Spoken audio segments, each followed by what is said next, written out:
Hello and welcome to the Away Day Experience Show here on Back of the Net. My name's Sam Davis. My name's Tom Jordan. If you've not seen this series before, it probably means that you're a fan of a Premier League club, maybe Manchester City, in which case there's a little red button below that you might be interested in clicking on, and there are many reasons why you should be doing that. Oh, absolutely. And that's, first of all, if you're a Man City fan in particular, you don't want a red button there. No. You don't want red. No. Click on it, stops being red. But yeah, we do this for every away game. So yeah, if you want to see how your team compares to other teams or just generally interested in what we think of the away day grounds, then yeah, give it a subscribe and you'll see when our videos come up, and hit the bell and the like and all that good stuff, mate. And yeah, it's a good little series. I enjoyed doing it last year. We changed little bits and bobs, but yeah, we done it last year. It was enjoyable. Yeah, and what we do is when we visit your ground, because we'll take in the whole experience. Loads of different things we rate out of 10, but then at the end, we've got what's called a tier list. And if you haven't seen one of them, then you can't have been watching YouTube that long, because every bloody YouTuber does them, and we are exactly the same. And on that tier list, Tom, we've got 5 categories. Talk me through them. Do you want to go from bottom to top? Let's do it that way. Let's do that. Right, so at the bottom, so if it's just literally just a car crash of an away day, what a waste of petrol. Yeah. Waste of petrol, because we all know how petrol prices are at the moment. So yeah, waste of petrol in the bottom category. Above that is meh, not the best, so probably like, you know, below average. I've expected better. In the middle, we've got can't complain. Yeah. Because you're going, it's all right, yeah, as I expected maybe. Above that, decent day, was saying, yeah, actually I enjoyed that one. And right at the top, banging visit. How many did we get in there last season in the Championship? 2, I think. 2. Blackpool was definitely in there. Bristol City as well. Blackpool and Bristol City. So are you up there with them big boys? We'll find out. We'll find out. So this time round, the club that we're analysing is, Tom, Manchester City. Manchester City. Starting strong, probably the strongest team on paper on the pitch, but how do they perform off it? Now, the way this works is as follows. We've got this statistical algorithm where you take the journey time and then you multiply it again. We don't do any of that. All we do is we analyse 5 key points of the away day, Tom. Yeah, we go through the pre-match experience, what it's like before the game, if you're going to a bar or whatever you're doing before the game, what that's like in and around the ground and just on the outskirts before you enter the stadium for the kick-off. Then we do the concourse and refreshments, so the things you get, you know, with inside the ground in terms of food and drink, and also just the concourse, the facilities and, you know, the room and all that stuff. Yeah. Then we do the stadium in the view. So what is the stadium like from the outside, from the inside? You know, what's your viewing like, watching the game from the away end? And then we go with the atmosphere, so that's more focused on the home support and what their general atmosphere is like, because, you know, you tend to be, it's always a bit rowdy in the away end. So let's see what the home fans are like, because they're always a little bit quieter, so let's see how you get on that. And then finally, we do the opposition fans, the people. Yeah. What are the people? This is kind of a new one that we've done. Because we always end up speaking to quite a few of the away fans, and we think, you know, some are really, really friendly, some not so much, and we'll just go into what the people and what the opposition fans were like. And I think that's going to be interesting this season on how they feel about us, because we're a small club going into the Premier League with the big boys, so how they are with us as well. So yeah, some key categories there. We're going to score each of those out of 10 as well. At the end of it, we're going to add them up, we're going to multiply it by 2 and take away the number you first thought of in order to place it on our tier list. We're not, so don't just be adding them up. Yeah. Don't come back 2 weeks later and realise that Liverpool scored more points but they're in a lesser position. Look, whatever happens, right? Just this is tongue in cheek. Firstly then, Tom, Manchester City, we're not going to talk about the football at all. Nothing to do with the football. Say that to people that haven't watched before. We leave the bias at the door. It's gone. Nothing to do with the football. Nothing to do with the football whatsoever. Doesn't make a difference. We've got enough shows that talk about that. We've got second looks. We've got loads of stuff that talks about the game itself. So this is one, nothing to do with the game, just the away day experience itself, regardless of the result, because we didn't pull up any trees in this one, unfortunately. And the pre-match experience, which is the thing we're going to do now, that can include the pubs, it can include parking, it can be everything before 3 p.m. Yeah. So, talk to me about there must be a plethora of pre-match pubs in Manchester, mate, for Manchester City, isn't there? So which one did you go to? I mean, what beers did you have? Well, was the atmosphere any good? Well, I had a look at them and thought, you know, look at all the pubs, you know, when Manchester, a big city, there wasn't one. Well, when I say that, if you want to go up the night before or get there in the morning, you might be able to go into the city centre, the Northern Quarter, and then get like a taxi or a tram or walk 2 hours before kick-off. But if you get there like a normal human and get there midday for a 3 o'clock kick-off, you ain't going to a pub. No. You ain't going to a pub, so you think, Oh, it's all right. They've got like a fan zone, haven't they? Yeah. They've got like fans. Oh, get in there. That'll be all right. That'll be good. Right outside the stadium. Away fans can't have alcohol in that. I think it might be because of rowdiness, and I don't know, but notorious for causing trouble. The Bournemouth. So you can't do that. You can have a little wander around and stuff, which is cool. But yeah, we normally go to go and find a pub that's away day friendly and away fan friendly. Sorry, and soak it up there. But we couldn't do that on this occasion. But it doesn't all revolve around the drink, though, does it? In the fan park, it had live music. It had a big stage. Oh, It was all right. It was okay. It was a bit. I tell you what, I think it was. I was talking to Steve Henson when he comes on the show, and we were saying it was almost like a bit fun fairy. Was it a bit Wembley vibes? A little bit. I walking around, I always remember. I know this is going to happen with City in particular because they're newly good and big. So young fans are now going to start doing what I remember as people supporting United, basically when you're kids. But there's loads of statues, cool statues. Vincent Kompany, Sergio Aguero. And I saw a few kids, full City kit, with a parent that was full City kit. And they go, who's that? I went right up to the sign and went, David Silva. They don't. I mean, it's just, there was a massive queue. I thought, what's going on over here? Fans had a big queue here for a cardboard cutout of Guardiola's head to have a photo with. And I just thought, I don't like this. But it is what it is. For tourists, and if you want to go and watch a good bloody football match with a really good team, really nice stadium, and be around it and be in that kind of vibe, bit of music, it's great. But it's not kind of what I want from a pre-match experience. No, it felt a bit carnival-y, and I'm sure the atmosphere might have more tension when they're playing the likes of Liverpool, Man United, etc. Yeah, however, for us, it felt a little bit like a big day out, and I know that's what they were singing to us, but for me, it was a difficult one. I would have liked to have gone to a pub and just, because usually when you go to a pub, you're not just experiencing the pub, but you're also seeing a bit of the city and stuff as well. But because it is so far out of the city centre, it's on the east side, of course, and whilst their whole surrounding areas with like their amazing Etihad campus is absolutely incredible,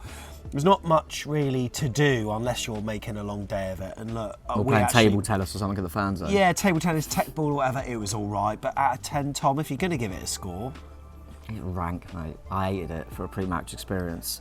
I think I would hope this is the worst pre-match experience of the season. Okay. I bloody hope so. 2. 2 out of 10. No, I hated it. It was rubbish. Couldn't even get a pub near the ground for an away fan. I'm not having it. Not having it. 2. Okay, that's fine. Deal with it. It's 2. All right, let's move on. Went inside the stadium then, and we're going to put food and drink and concourse together. One thing I sort of thought, one of the better newer stadiums in the Premier League, of course, the Tottenham Hotspur Stadium, which brilliant, but the concourse is quite small. This one, it's a relatively new stadium. Of course, it was developed after the Commonwealth Games and stuff. It was quite a big concourse, I thought, and there was lots of room in it. I know we didn't take our full allocation, but I was quite impressed with the amount of room we had, so it felt quite spacious. Yeah, and what I will say is, I agree with that. It was really spacious, and you still got like 1,500 people in there. It's still decent, and also in terms of getting your refreshments and things like that, they were quite quick. I felt, and you looked at the queue and thought, and it went down quite quickly. They were quite on it, which is always nice as well. And I was pretty happy. I mean, we had to get in there earlier than we normally do, but because as we said about the pre-match. But yeah, I like the concourse. Thought it was decent. It's a shame you couldn't. I think we're going to see this more this season in the Premier League. You can't go out at half time. We're quite used to being Bournemouth and being in the lower leagues that you can get out at half time. You can't, but it didn't really surprise me. They couldn't let you out. I asked them, and they kind of said, "Well, then we've been told we'd have to search you all again. It'd take too long." So that makes sense. But it was quite nice to chill in there. I'm surprised. I don't know if it's a Premier League thing. We'll have to find out because obviously it's the first game. But downstairs you couldn't watch the game on the tellies, which happens a lot in the Championship. Really? If you go down just before half time, you can still see what's going on. But interesting. Yeah, they didn't have them on. But yeah, it was all fine. And what we'll say is, I like a lager before the game. I had to get in there early, and you think, oh, what am I going to get? Foster's or Carlin? Which one should I go? What was it? Asahi or Grosh? Okay, Grosh. Yeah. Okay. So that's different. I like that. That's not too bad. Happy with that. I think Asahi, there's a club sponsorship deal. I think that's new, isn't it? This season, yeah. But yeah, happy with that. I think. Did you have a little cider? Yeah, I did. I had a really nice blush cider, which was actually really nice. Actually, I had that before the game. I thought it was right, and also I had a food as well. I had a triple triple B or whatever, triple C, I can't remember what it's called, a triple cheeseburger thing. It was actually really nice. £7 though. I mean, for that, and if they had like loaded fries and stuff like that, but you know, you're spending a fortune just to try to feel relatively full up, which I don't. All of this is a lot of money. I think what we're going to end up seeing is, I think when we go on in the season, especially in the Premier League now, is we're probably going to end up going, oh, that was quite expensive.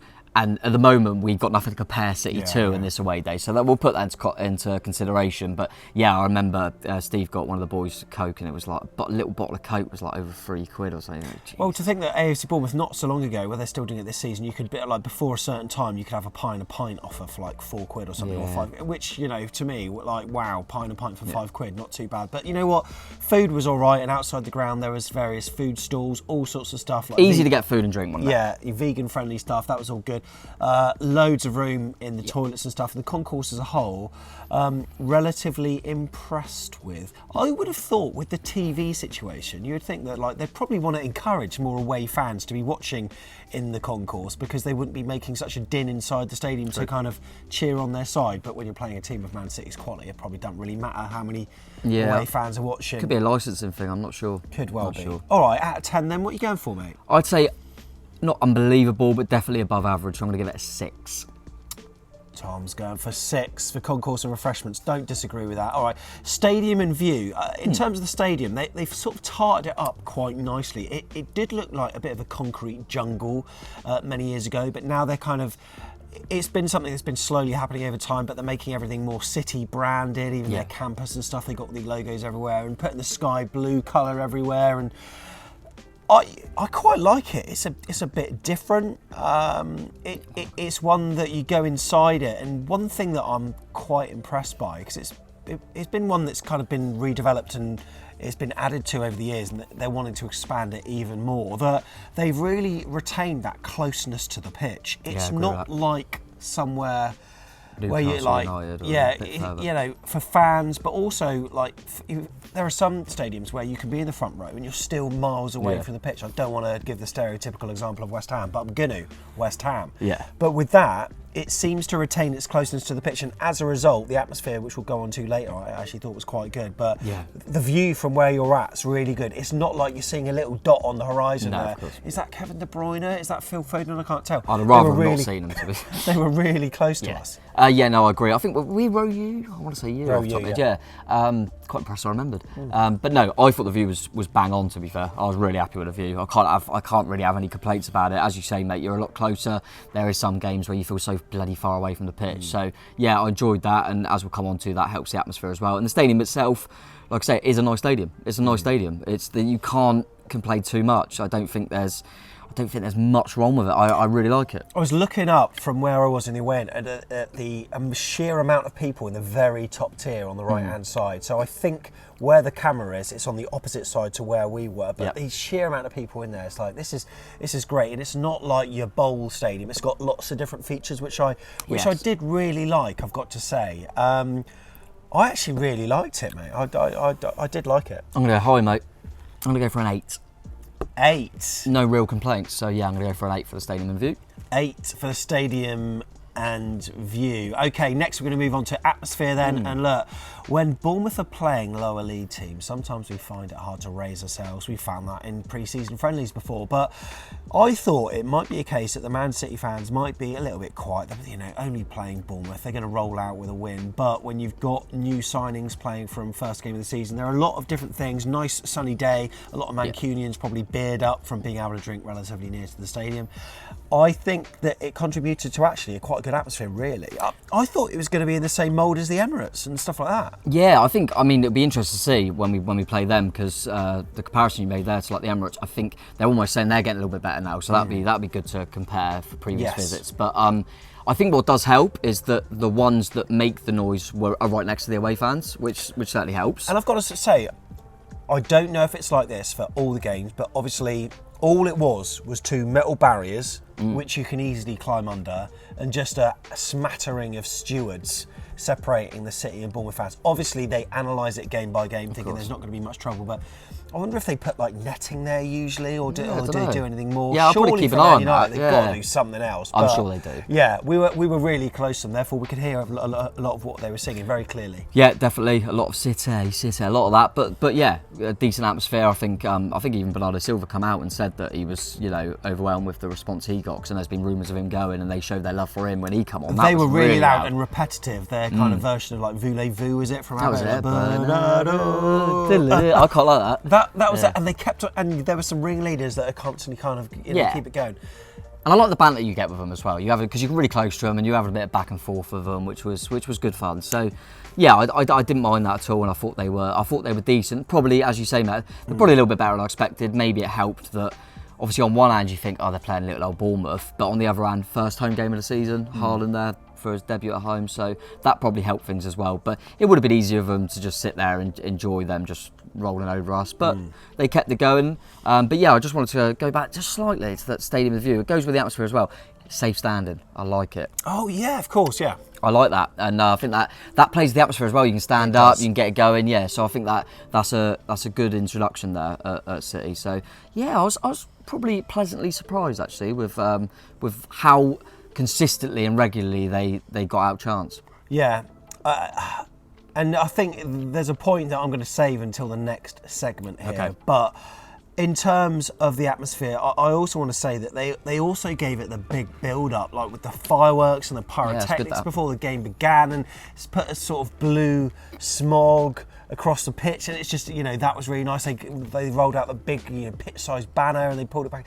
That was really good. The music was good. A lot of like Mancunian influences there and stuff. And you know what? I thought it was all right, mate. I thought it was all right. All right, definitely, clearly, comfortably above average. It won't be the best of the season, but it was good. Solid 7.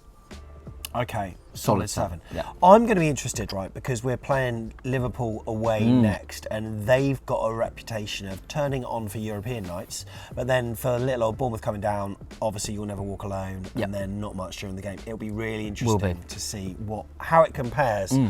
Okay. Opposition fans and the people. Look, I met a few fans walking to the game after the game, and they're just like really nice people. Got a few on the vlog, didn't we? Yeah. If you want to watch the vlog that we done for the game, there's a few City fans that are on there that seem really nice. Really down to earth, really grounded. But obviously, with any club that finds success, you're also going to have your tourist types that are, appearing with their digital camera. Sorry, did I say digital camera? All cameras are digital these days, aren't they? It's not like they're taking it into Boots to get the film developed. No. But I thought on the whole, the ones that I met were, and I think Man City fans are less touristy than their United counterparts on the other side of the sea. I think there's a chance that might soon creep in. Yeah, because they're it's just the way it is, isn't it? When I was at school, everyone was United fans, never been in Manchester in their life, and now that's going to happen now because that's what happens with success. I mean, we know that when we were in the lower leagues, we were getting 4,000. Now we sell out. It's just that's last life, so you don't want to be too critical on it. But but there's I don't know if it's just that recency thing, or it feels like there's that bit of look, we understand, we used to be in League One and that, we get it, and we know that we've been backed by a bit of money. They're quite happy to go, yeah, we've been backed by a bit of money, but we remember how it was. We remember being the little neighbours of Man United, and we're just enjoying it, and you got to respect that. We'd be exactly the same, and yeah, they're going to get the tourists, but I still think there are some real hardcores there that are loving that they were down in the depths and they can't believe what they're seeing, and they're still pinching themselves, which is weird because there's not many similarities, especially on the pitch, between us and Man City. But that kind of journey, I know we're not that level, but that journey of being down in the pits and then rising, and now you're Premier League, do you know what, there is that little bit of kind of, we're Bournemouth fans are pinching themselves that we're a Premier League club, and they're pinching themselves that they're the best team in the league. So yeah, and every City fan I spoke to and have done online as well as in person, they're quite hard to dislike. Yeah. Obviously the football helps as well, and I think there was a guy on the vlog that you spoke to that was quite complimentary about us as well. Said, Bournemouth won't have any problems, you'll be fine. Andrew, really nice, and there was a respect. There's not you have a bit of banter, of course you do, but I don't think there's as much. It'll be interesting to see because we can't compare at the moment. There's not as much arrogance as I'm going to expect from United, Liverpool, Chelsea. And to bring this into it, like when we were last in the Premier League, I remember it was the match before COVID, so obviously our break from football, and I remember I was stood right next to the Liverpool fans there, and it felt like they were football tourists because we were giving it some and they were just sat in their seats not really giving it back. But I quite respected the fact that, like, there was a woman, I'll always remember this woman, on Saturday, and I don't know, she was in her like 40s or whatever, and she was getting right into it. She was like, "You've had your day out, now fuck off home," and that's a Mancunian accent. That was very good. Yeah. And it's just like, you know what, they're not thinking, "Oh, it's Bournemouth, I can't even be bothered, we're 4-0 up." They're still saying it then, which I kind of liked, because it's kind of, they feel as though they still have to work as fans to actually produce their kind of rivalry. I don't know, I just feel as though we're being treated with more respect by them slagging us off, which I kind of like. Is that weird? No, I get that. I think Steve was saying, who went with, he said that we were kind of giving them a bit of, you know, the old money and all that stuff, you know, a bit of banter. And one of them shouted back, "You can talk," because they know that we've got a Russian owner. And there's a part of me that just thinks, Arsenal, United, Liverpool, will they even know that we've had a bit of backing? So, I get what you mean. I'd much rather that than giving them a bit of stick and they're just sat there going, "I don't even know who you are." Yeah. Like, so I'm happy with them. And to be honest, at the big boys, I can't help it. I was talking to Lucy about this. At the big boys, when they go into like the Champions League and stuff, they're the only ones I kind of want to win. I don't know what it is. I don't know if it's that recency thing. My mind has been changed, because after going up and meeting a lot of City fans and experiencing it, I've actually grown more fond of City than I would have if I just watched them on TV.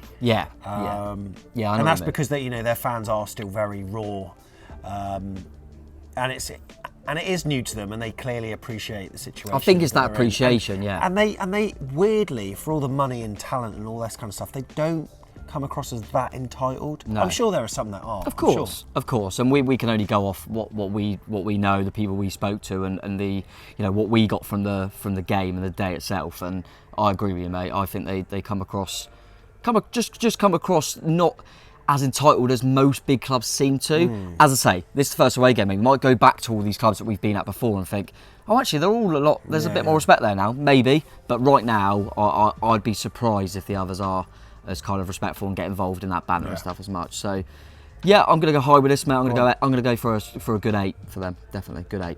8. Okay, there we go. Right. There's a tier list on screen. Roundabout. Now. Okay, here we go. First team going, in it.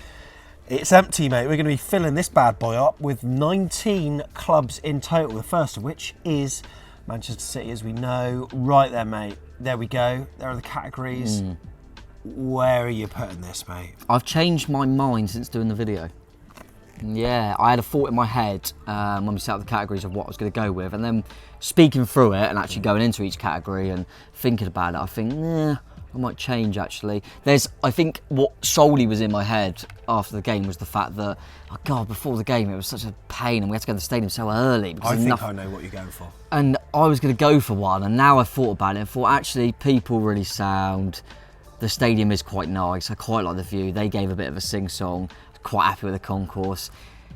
I do like a drink before the game, but do I need to calm down a little bit? Do you know what I mean? So go on. I want you to guess what I was thinking of going for and what I'm now going for, and I'll tell you if you're right. I thought, okay, so it's one of two. I think you're either going to be finishing in decent day or can't complain. And at the start, I thought your view may be, it's not the best. I'm going to push it up to can't complain. But then I think, was it in can't complain and pushed it up to decent day? I don't quite know. Look, there's also this weird thing in my head as well, like where we're watching world-class footballers on the pitch and we're trying not to think about that. But I come away with it thinking like, wow, we've seen some of the best players that are gracing their international teams and the Champions League and stuff. But I'm trying not to think of that at all, despite the fact we got battered. I still sort of. I think people can't help but regard. I think if you haven't watched it, we said this kind of last season, but it'll be even more so this season. It's difficult. It is. We're trying our best not talk about Okay, it. It's very difficult though, isn't it? Because I think about it now. I go, if we had somehow won at Man City 1-0, we're going out after, and suddenly everything's pushed up. So it's very difficult. We're doing the best we can. I think you and Nick, go on. Yeah, I think you're going to go can't complain. You're correct. Yeah. Beforehand, I thought, as I said, was thinking about it beforehand, I thought, I'm going to put it in the fourth. I'm going to put it in not the best. We've been very complimentary for can't complain. That's what I mean. So I thought, there's no way I could put it in not the best now because I'm thinking about the people and stuff like that. So it's interesting that even I go into it with a thought process of what I'm going to do, and then when I talk it through, it's changed my view. And I think bang in the middle. But we normally at the end of the season we normally go back, don't we, and have a little think about it. And I think it's going to be the top end of it. Yeah, you've also got to take into account, and this is unavoidable, just the amount of miles that we got to travel for this. You know that is unavoidable. And I think that's if that experience was 30 miles down the road, then it would be great. I mean, obviously that's Southampton distance, but if it was just very local to us, then I'm sure we'd be upping it a bit. But it's 5 hours there, 5 hours back. It is a stretch, and I think if you're City fans watching this and you're thinking of the categories and you're thinking, oh, they're really complimentary about us. How have they only gone in the middle? I think that's what you got to put into context. Going, but this is why we don't kind of add all the scores up and all that rubbish, because people lovely, atmosphere decent, I like the stadium, concourse good, blah blah blah blah. But if you're going that much travelling, I want to be able to go to an easy pub before the game. Yeah. That's quite key, isn't it? Yeah. And I'm not saying it because of that, but you want to be able to go. I don't want to get there and think, oh, I've got to go straight to the ground because I've got to travel miles to go. So that does play a massive part, and that's the only reason really that I can't put it higher than can't complain. And also, people sometimes look at these videos and talk about the pub thing. It's not always about the pub. Yeah, we know that. But the thing is, like, a lot of the pubs that we went to in the Championship, it may not be like this in the Premier League. They weren't just, pubs for away fans. At like Huddersfield, the pub that we went to there, the Boy and Barrel, I think it was called. Huddersfield fans in there. Chat to a lad outside called Cozzy, I remember, and you get to chat to the away fans, the home fans, and also you get to see a little bit like around the city and different just areas. Part of the day. If you just have to go straight to the stadium, we feel as though we've not seen the best of Manchester by having our visit, and that's what we want to do. And by doing that, we'd be going to the pubs and all the different places around. But I think most people that go to, obviously will be going to every away game, and I think most fans that go to every away game don't go park outside the ground, go into the stadium, watch a football match, go home.